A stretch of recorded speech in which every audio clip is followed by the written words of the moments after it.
talking about evidence for the soul. Father, why don't you, earlier in the show, you kind of talked about some of the overall focus of this whole concept, and you wanted to talk a little bit more, and we know that we're going to have to continue next week with the show just to get through everything, but do you want to give us an overview at this point? Sure. There are 7 kinds of evidence for the soul that have come out in the contemporary period.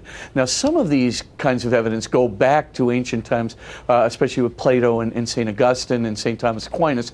However, many of them are really quite contemporary.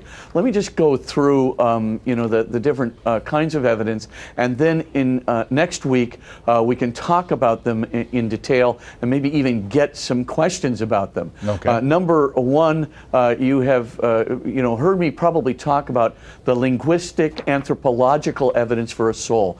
This comes from a book by Noam Chomsky and Robert Berwick called Why Only Us? And it really is taking a look at what happened 70,000 years ago that gave rise to human beings having a universal syntactical linguistic revolution, to the multiplicity of languages, to a universal grammar and syntax, but in addition to that, burying their dead, artistic and symbolic representations on the walls of the caves, mathematical counting, proclivity, and abstract mathematics, social norms in the law, etc. So we call this kind of argument a linguistic anthropological argument. So we'll take a look at that, what happened 70,000 years ago. Secondly, a topic which I've taken on this program before, which is called near-death experiences. And we're going to be looking specifically at the near-death experiences in medical studies, good longitudinal peer-reviewed medical studies published in good peer-reviewed journals, right, that, taking a look at the evidence that the soul will survive bodily death, particularly veridical evidence, particularly the blind being able to see after death, particularly the kinds of going over to the other side and getting information from relatives one didn't know of previously, etc. So talk about the ways in which this has been really scientifically analyzed and studied. The third area that we're going to be looking at is a traditional argument, the 5 transcendental desires, which I was just hinting at the beginning of this program, that desire for perfect truth, perfect love, perfect goodness or fairness, perfect beauty, and perfect home. And those 5 transcendental desires betray our awareness of things we could have never gotten from this earth or gotten from our brain. In other words, the awareness of perfect truth, right, that's beyond any physical process, and it's beyond anything we can experience in the world. The awareness of perfect love is beyond the physical processes of our brain, beyond what we can experience in the world. The same thing with the awareness of perfect fairness or goodness, perfect beauty, and perfect home. So we'll talk about that in an Augustinian argument, which has been re-articulated by many, many people, Hans Urs von Balthasar, Bernard Lonergan, so many other wonderful arguments on the 5 transcendental kinds of awareness. The fourth area that we're going to talk about is the whole area, and this we may even have to go into another show, I don't know, but the difference between what we call syntactical language and just mere perceptual ideas. And there's a big distinction in the 20th century between perceptual ideas, which animals have, right, like chimpanzees can have, and why they can learn certain American signs, but they can never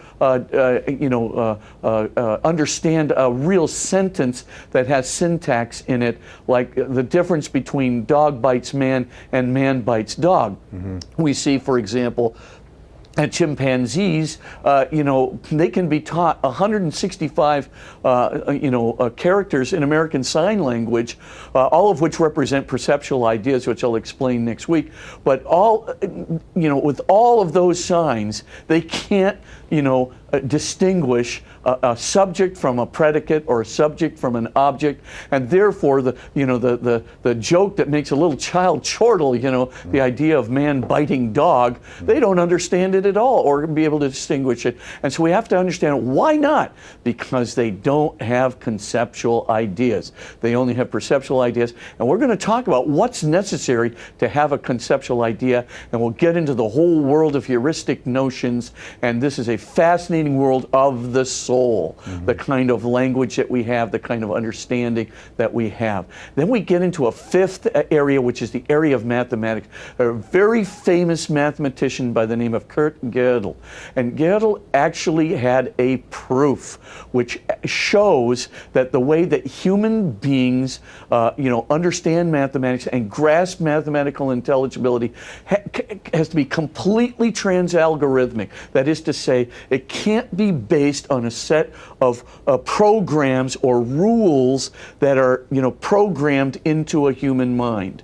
It's always transcending the previous set of algorithms, always transcending the previous set of programs and rules. So human beings completely transcend artificial intelligence or computer intelligence altogether. And of course, we want to take a look at that Gödel proof, because what it's showing is that human beings have some kind of an awareness of mathematical intelligibility at its highest level from the get-go.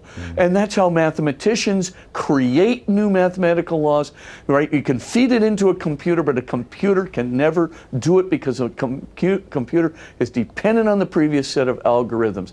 Very, very fascinating argument for a soul on the basis of this trans-algorithmic, this understanding of mathematical intelligibility at its highest level, which of course can't be experienced and can't be explained by a physical process. Then we'll go to a sixth area, which is very, very fascinating indeed. It's coming out with a philosopher by the name of David Chalmers at Oxford University right now, called The Hard Problem of Consciousness. And this deals with the inwardness of human subjectivity and the fact that the inwardness of human subjectivity cannot be explained by a physical process. Other arguments have articulated it in a slightly different way. Chalmers talks about our experiencing of our experiencing. This is what gives rise to this inwardness of subjectivity. And how can you explain this in a physical process? Because if you're going to experience yourself experiencing or be aware of yourself being aware, you're going to have to be in two relative positions with respect to yourself at the same time. And no physical process, not even a quantum process, can do this. Now, Stu Hamaker, Roger Penrose, a famous a physicist and famous biologist, have tried to explain the Gödel proof and tried to look into the Chalmers contentions. But honestly, Chalmers is just rising up, showing that there can be no physical process that can explain the experiencing of experiencing. And of course, it can't come from the outward experience itself. Again, there's something transcendental, something like a soul that is out there that is really making this occur. And so when you put all of these kinds of evidence together, they form this big, huge, comprehensive, a sevenfold grounding of the evidence for a soul in the contemporary period, and especially with these near-death experiences, the transcendental desires, the self-consciousness and inwardness of human subjectivity of Chalmers, Gödel's proof, which I think is amazing itself, and of course that linguistic anthropological argument. You start putting this stuff together, I mean, you almost have to be, actively trying to deny the existence of a transmaterial, transphysical soul. You almost have to try to deny it. The evidence for it is so overwhelming. And so, of course, this is not some kind of fiction that people have developed. The contemporary materialist is a person, a contemporary physicalist is a person who just has adamantly set themselves against the transcendent and the transphysical, despite the fact, by the way, that, with the transphysical evidence of a soul from near-death experiences, people like Mario Beauregard, who is a neuroscientist at Arizona State University, have shown that all the physicalist arguments, are completely paltry. They don't work anyway. So for all intents and purposes, what's going on with this denial of materialism, a denial of the soul, and this physicalism? What's going on here? The problem problem is not a lack of evidence. The evidence is out there for anyone who is at least remotely open and willing to look at what's going on in these 7 areas I've been talking about. That's not the problem. The problem is I don't want to believe in transcendence because transcendence implies a God who I might be responsible to. Or I don't want to believe in transcendence because I want to believe only in what I can see.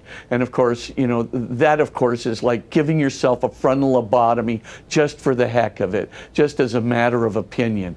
I mean, why would you do it? I mean, people do what they do. But my point is, this is not rationally motivated, and it's not based on good evidence. The evidence favors the soul, and as we'll see in the next week when we start explaining some of these remarkable kinds of data, I think we'll see that, you know, religion makes a lot of sense. And then when we add to it that the soul is the vehicle through which, you know, God communicates to human beings in the numinous experience, I think we'll find there's not only good evidence for transcendentality, not only good evidence for the immortality of a soul, there is also very good evidence for man's religious grounding in God himself, who is present to human beings from the beginning. So that's what we can look forward to. That's a short little, you know, précis of you know, this overwhelming evidence in a book I've got called The Soul's Upward Yearning. And if you take a look at that, then I work it out in great detail. But you know, this is just a little précis of what we're going to discuss next week.